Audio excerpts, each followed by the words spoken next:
Hello, my name's Lisa, JJ Mutiso, Cheshire Gamers, everybody, and I want to give my top 12 Middle-earth films. That's right, you heard what I just said, top 12. I'm including the extended cuts of The Lord of the Rings and Hobbit films. I'm going to rank them all from worst to best, the extended films and the theatrical films. So this is my own personal opinion, so respect my opinion, respect yours, and just let me know what you all think of this entire list and which one would you put on top. And this is strictly for all Lord of the Rings fans, Hobbit fans, and anyone who wants to introduce to my channel, welcome. So let's start off with number 12. Number 12 I don't have right now because I recently just sold it. It's Hobbit Unexpected Journey, the theatrical cut. Now, here's the thing with The Hobbit, which I have a big issue with all the Hobbit movies compared to Lord of the Rings. The CGI in this film is terrible. I just loved how in the Lord of the Rings films they made every single orc has his own identity, has his own facial way how they designed them. And this one is all fucking CGI. I mean, the introduction of the dwarves, Killy, Philly, and all the other ones, Doran, and all the other ones, it's just like at the beginning it was a slow pace. I don't mind slow paces as long as it builds up to something. And in reality, I did not enjoy this film as much as I did the first time, but when I saw it the second time theatrical cut, I enjoyed it. Of course, you had the Golem scene with the whole Riddler thing with Bilbo, and I thought that was freaking awesome. I enjoyed the Unexpected Journey theatrical cut, but it's not a great film to me. It's a B+ film. It's a pretty dang good film. It's a good time, and it's going to bring you back to a Lord of the Rings a bit. So I'm giving it 8.8 out of 10 to the theatrical cut. Now, number 11, I'm getting the Unexpected Journey again, the extended cut. The extended cut, I mean the theatrical cut, I gave like a B+. The extended cut, I'm getting an A-. I gave it a 9 out of 10. What does the extended cut do better than the theatrical cut of Unexpected Journey? One, we get more into the dwarf history about the dwarf rings, about the famous thing that they introduced in the Fellowship of the Ring. They introduced him a lot more. You get more discussion with how Bilbo with Elrond of Rivendell.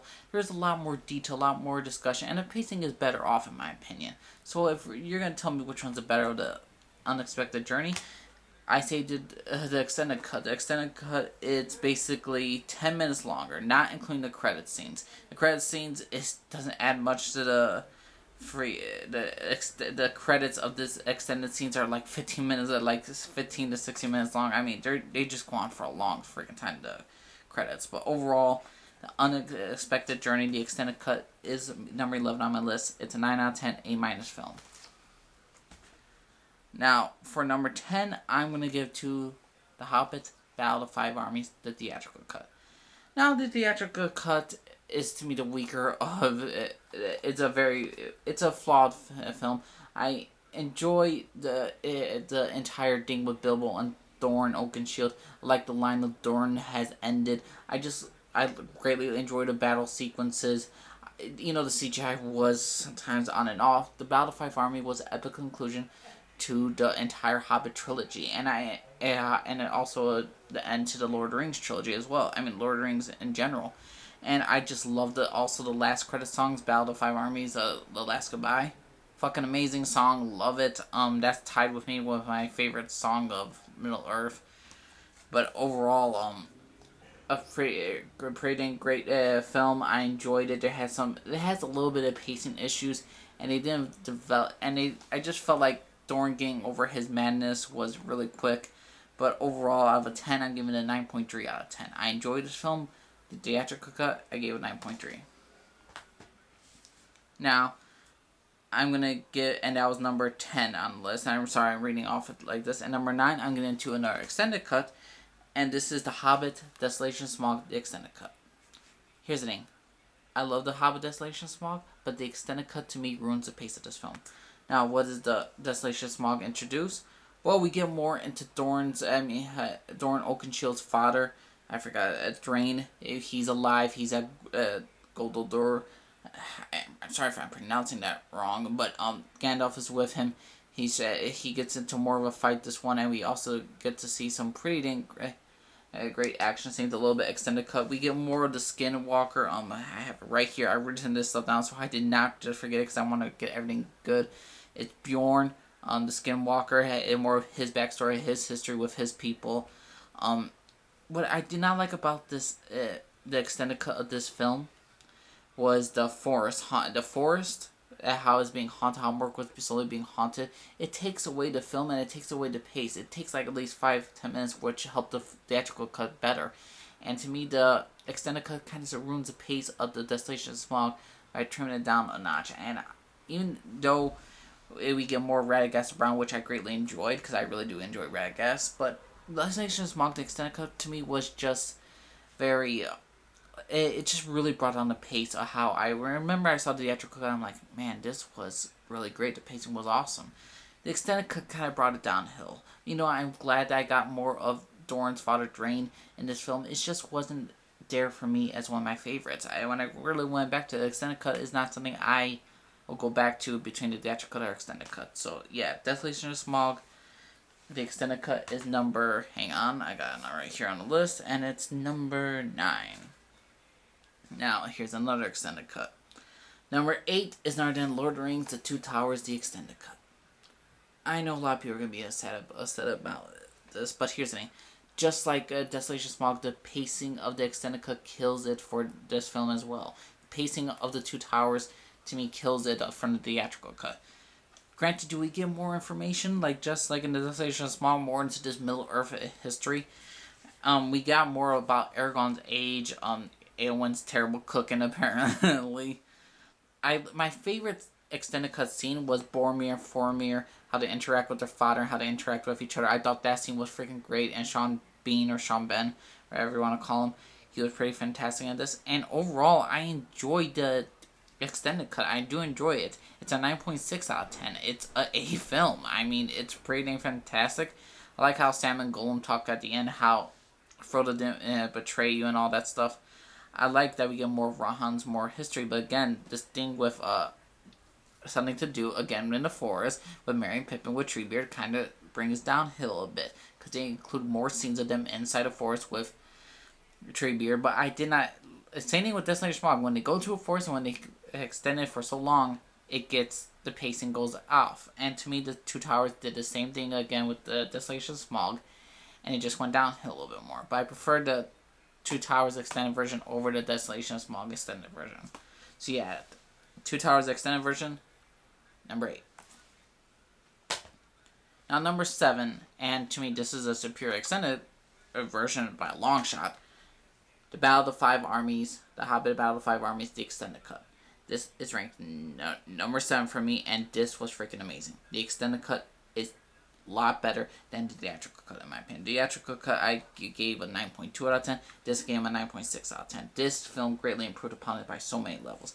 Let me say what it extended upon. We get to see more of Galadriel, power, how she just like one orc, and she just splits him into a million fucking pieces, which was fucking amazing. Now, we see how Balin becomes king. We see the burial of Dorn, Philly and Killy. The line of Dorn, some of it has ended, except it goes to Balin, Dorn's freaking cousin. Also, we get Gandalf using Radagast's stick to fight, which is awesome. We get more of elves versus dwarves, extended fight scenes with Elrond, which I just fucking loved. And overall, the extended cut was just so much more better than the theatrical cut. 15 more minutes extra, and it had some ulterior scenes, and I really did enjoy the extended cut a lot more. If you're going to tell me which one I'd rather watch, of the Battle of Five Armies, is definitely the extended cut of it, because this was freaking phenomenal. I like it a lot more than the theatrical cut. 9.6 out of 10, probably the best of the extended cuts of all of them films, because they greatly improved upon each extended cut of the Lord of the Rings and Hobbit films, greatly improved upon the films, but to me, Battle of Five Armies just shocked me of how great it was, the extended cut. I just loved the extended cut of this film. Now, number 6 on my list is none other than The Hobbit, Desolation of Smaug, the theatrical cut. Like I said, the extended cut ruined the pace of this film. I just loved every single... the CGI was better. The temptation of evilness between Bilbo and Thorin, how the ring slowly corrupts Bilbo, and how the entire part of the mountain and his quest to find Arkenstone has ruined Thorin, and you could just slowly start to see the madness go within these characters. And not to mention Benedict Cumberbatch's Smaug was fucking amazing. Loved it, loved the CGI. I just overall loved this film a lot more. 9.6 out of 10, same scoring game, The Battle of Five Armies, the extended, but I prefer the Desolation of Smaug theatrical version a lot more. Now let's go to the top 5. The top 5, let's start off. The theatrical cut of The Fellowship of the Ring. The Fellowship of the Ring, the theatrical cut, was amazing. We get the introduction of the Lord of the Rings universe. What can I say? You cannot pause. The one ring to rule them all, one ring to be destroyed. The Fellowship has started. The adventure begins of to end. To end evil in Middle Earth. And I just enjoyed the theatrical cut a lot. I just love this history that I got into, and I just love the theatrical cut of The Fellowship of the Ring. But it's not my favorite. And I'm giving it 9.6 out of 10. Same score, Desolation of Smaug, same score as Battle of the Five Armies. Now, number 4, I'm getting to Lord of the Rings, The Fellowship of the Ring, the extended cut. What does the extended cut do better than all the other films? Well, for one, you get more Gimli and Galadriel, certain scenes with them, extra conversation with Bilbo and Frodo, which I greatly enjoyed. We have some Lorien explanation of the orc creation and how the orcs were created. That was fucking amazing when it happened. And I just overall, and how Galadriel gave the gifts to each of the Fellowship. Something I just really enjoyed her moment with Gilly right there, and I just enjoyed the extended cut so much more than the theatrical cut. Well, 1 point more, 9.7 out of 6. But I prefer the extended cut, and I just enjoyed this film. It's 20 minutes extra of footage, so it's just a more feel-good time, more to love about this universe of the Lord of the Rings, and the beginning of The Fellowship of the Ring was fucking awesome. Love The Fellowship of the Ring, second version. Now, number 3, I'm going to give to Lord of the Rings, The Two Towers, the theatrical cut. I love the theatrical cut so much more than the extended cut. Theatrical cut, the pacing wasn't off. We didn't need certain scenes into me in The Two Towers, the extended cut, that much.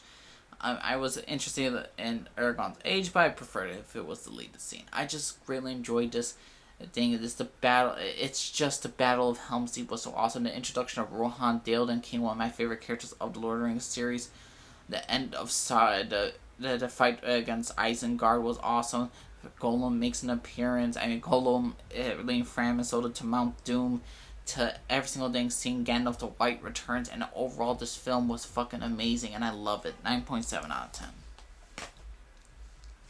Now, number 2 is obviously Lord of the Rings, the Return of the King, the theatrical cut.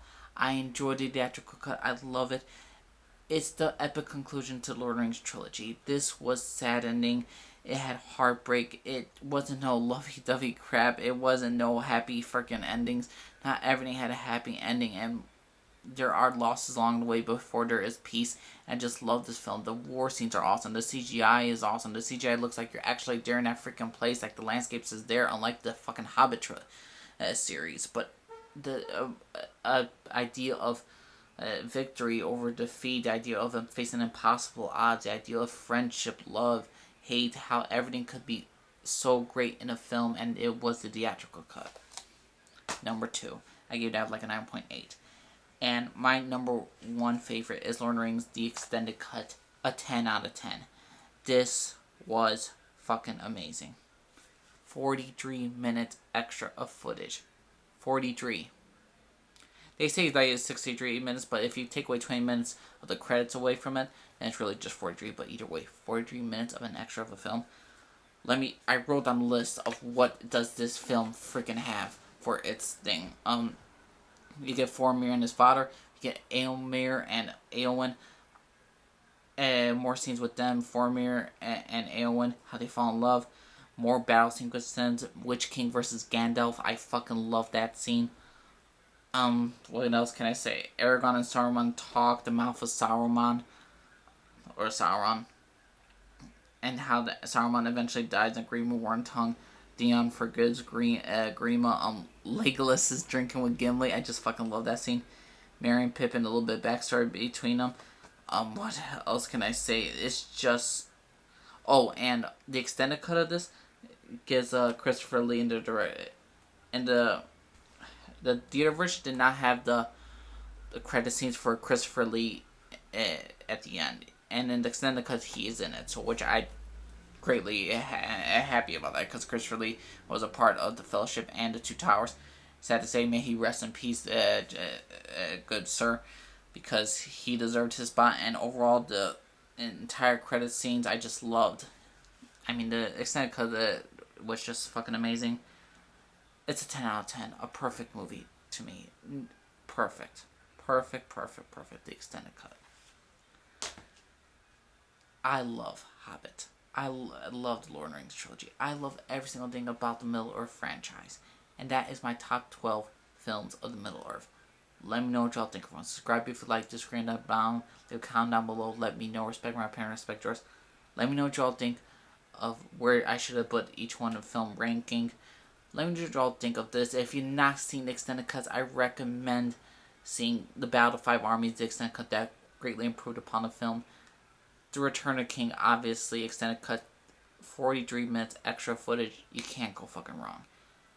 And this is what extended cuts and movies like this should be about. You should be loving it. You should be crying of happiness of how much you enjoy these films. You should be so freaking happy and ecstatic that you get extra footage in these extended editions and to see the film better than it is. Granted, I believe the Two Towers extended version of Battle 5 Army, the Two Towers version and Desolation of Smaug wasn't that great of extended cuts, but we get what we pay for, and I still enjoy it. I still enjoy it as a part of it, but we also got theatrical cut, so we get the best of both worlds. If you want a little bit less, you get a little bit less. If you want something more, you get something more, and that's what I love about Lord of the Rings and the Hobbit trilogy. So yeah, everyone, named Jalise signing off, and everybody.